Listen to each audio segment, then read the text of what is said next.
Miss হবে না আপনার পছন্দের টিভি শো। দেখুন জি5 অ্যাপে একদম ফ্রি। রাজ, তোমার ওয়াইফের সেই ক্ষমতাই থাকবে না যে তোমাকে চাকরি ছেড়ে দেওয়ার কথা বলে, কারণ আজকের পর ও নিজের চাকরি থাকবে না। আচ্ছা শোনো, আমি গাড়িটা ফেরত দিয়ে দিচ্ছি।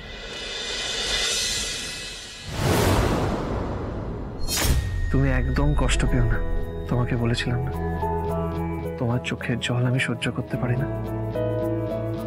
এইবার থেকে শুধু তোমার হাসি মুখটা দেখবো, বুঝলে? শুধু গাড়ি ফেরত দিয়ে দিলে হবে না। তাহলে আর কি করবো বলো? উনি যা যা জিনিস দিয়েছেন সব ফেরত দিয়ে দিতে হবে, তাই তো? তোমাকে এই চাকরিটা ছেড়ে দিতে হবে।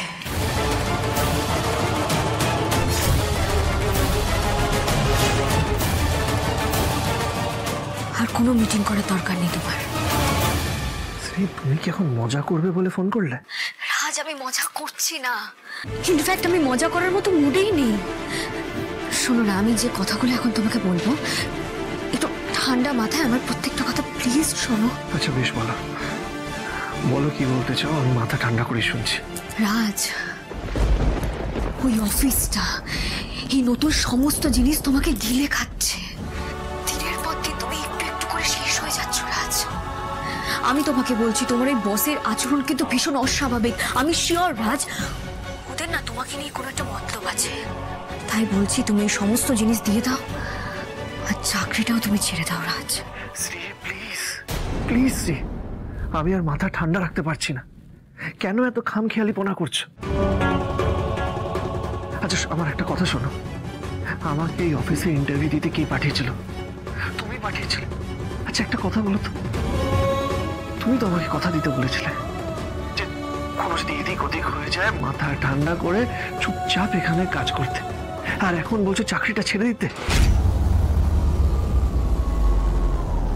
দেখো শ্রী, তুমি বলনি তাও আমি বুঝেছিলাম যে তুমি চাও আমি গাড়িটা ফেরত দিয়ে দিই, তাই আমি গাড়িটা ফেরতও দিয়ে দিচ্ছি। আর তারপরে এখন তুমি এসব কি বলছো? মানে এখন তুমি বলছো চাকরিটা ছেড়ে দিতে? রাজ, আমি যখন তোমাকে চাকরিটা করতে বলেছিলাম তখন কিন্তু আমি জানতাম না যে চাকরিতে জয়েন করার পর এত কিছু হবে। রাজ, আমি কিন্তু চাই না তুমি কোনো ঝামেলার মধ্যে জড়িয়ে পড়ো বিনা দোষে। আমি কি তোমাকে বোঝাতে পারছি আমি কি বলতে চাইছি? দেখো রাজ, একটা চাকরি গেলে কিচ্ছু হবে না, তুমি আরো অনেক এরকম চাকরি পেয়ে যাবে। যখন একটা চাকরি পেয়েছো আরো অনেক চাকরি তোমার জন্য অপেক্ষা করছে। আমি তোমাকে বলছি রাজ, আমি জানি এই চাকরিটা তোমাকে টাকা দিচ্ছে, কিন্তু এই চাকরি থেকে তোমার ভবিষ্যৎটা যে ভালো হতে পারে না রাজ। আর এই চাকরিটাকে আমাদের সম্পর্কের থেকেও বেশি দামি। তুমি কি বুঝতে পারছো আমি কি বলতে চাইছি? তুমি কি বুঝতে পারছো রাজ আমি কেন ভয় পাচ্ছি, আমি কতটা ভয় পেয়ে আছি? বুঝতে পারছো তুমি? শ্রী আমার কথাটা শোনো, এই নিয়ে আমরা সামনাসামনি কথা বলবো। এরকম একটা সিদ্ধান্ত তো হুট করে নেওয়া যায় না, বোঝার চেষ্টা করো। শোনো, আমি তাড়াতাড়ি ছুটি নিয়ে বাড়ি চলে আসছি, তোমার অফিসে যাওয়ার আগে আমরা কথা বলবো, ঠিক আছে?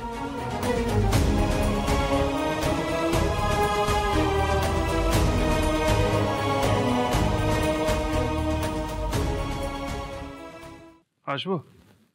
কামিং। আচ্ছা রাজ, বলছিলাম বাকি মিটিংটা আমরা লাঞ্চের পরে করি। হ্যাঁ, এখন অনেকটা দেরি হয়ে গেছে আর আই থিঙ্ক তোমারও কিছু টাইম লাগবে, আমারও খিদে পেয়ে গেছে।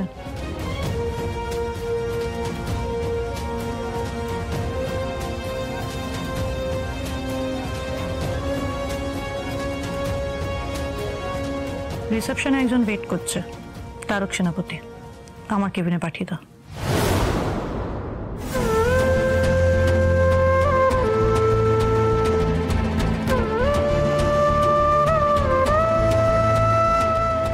রাজকে রাজি করানো এতটা সহজ হবে না, কিন্তু যেভাবেই হোক রাজকে রাজি করাতেই হবে। এত সহজে তো হাল ছাড়লে চলবে না, যেভাবেই হোক আমি বের করে আনবো ওকে চোরাবালি থেকে। আসো ম্যাডাম। Come in.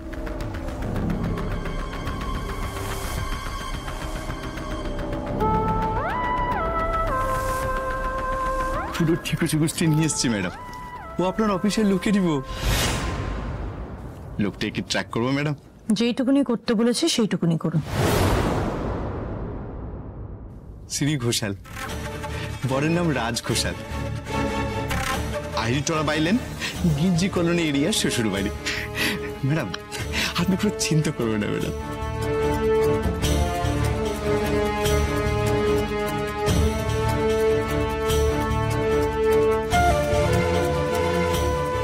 ব্যাস ম্যাডাম, আপাতত এইটুকু। ম্যাডাম আমারটা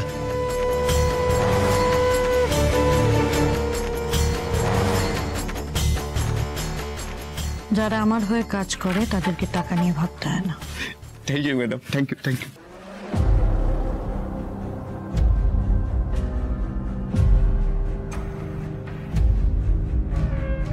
hello Arunangshu, come to my cabin right নাও।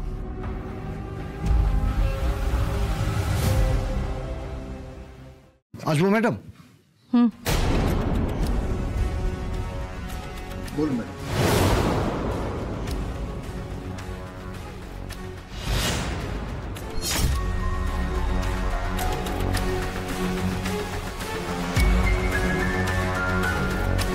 পারবে তো? আমি কিন্তু কোনো স্টুপিডিটি অ্যালাউ করব না। নো ওয়ারিজ ম্যাডাম, আপনাকে ডিসঅ্যাপয়েন্ট করব না। গুড। Okay madam. এই সুযোগটাই তো আমি খুঁজছিলাম মিস্টার রাজ ঘোষাল। অফিসে ঢোকার পর থেকে আমাদের টপকে তুমি ওপরে উঠে যাচ্ছ, এবার তোমাকে মাটিতে ফেলে দেওয়ার পালা। বদলা তো আমি নেবই। আমি সানশাইন গ্রুপের বিপাশা চৌধুরী বলছি। Good afternoon madam. বলুন আপনাকে আমি কিভাবে সাহায্য করতে পারি? আপনাদের একজন এমপ্লয়ি মিসেস শ্রী ঘোষালের ব্যাপারে কনফিডেন্সিয়াল ইনফরমেশন নেওয়ার ছিল। মিসেস ঘোষাল মানে ওই কাস্টমার কেয়ারের মিসেস ঘোষাল? ইয়েস। আপনার মতো মানুষ তার ব্যাপারে আবার কি জানতে চান বলুন? অ্যাকচুয়ালি উনি আমাদের কোম্পানিতে জব অ্যাপ্লাই করেছেন, তাই আপনাদেরকে ফোন করলাম ওনার ব্যাপারে জানার জন্য, ওনার ব্যাকগ্রাউন্ডের ব্যাপারে জানার জন্য। উনি আপনার ওখানে অ্যাপ্লাই করেছেন? আচ্ছা এবার বুঝেছি গতকাল কেন উনি হঠাৎ কামাই করলেন। আপনি এতটা অ্যাজিটেটেড হচ্ছেন কেন? আমরা শুধু জানার জন্য কল করেছিলাম। এনিওয়েজ যা বুঝলাম ওনাকে ভরসা করা যায় না। সরি ম্যাডাম, আমি তো এভাবে কিছু বলতে পারবো না। আপনার যদি কিছু জানার থাকে তাহলে আমাদের ওই HR-এ একটা ইমেল করুন, আমরা রিপ্লাই দিয়ে দেবো। Thank you.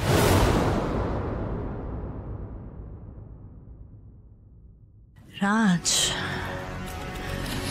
তোমার ওয়াইফের সেই ক্ষমতাই থাকবে না যে তোমাকে চাকরি ছেড়ে দেওয়ার কথা বলে, কারণ আজকের পর ও নিজের চাকরি থাকবে না। আজ ও চাকরির শেষ দিন। এবার কি করবে শ্রী? তোমার ডানাটাই আমি ছেটে দিলাম। জি5 ডাউনলোড করুন আর সব এপিসোড দেখুন একদম ফ্রি।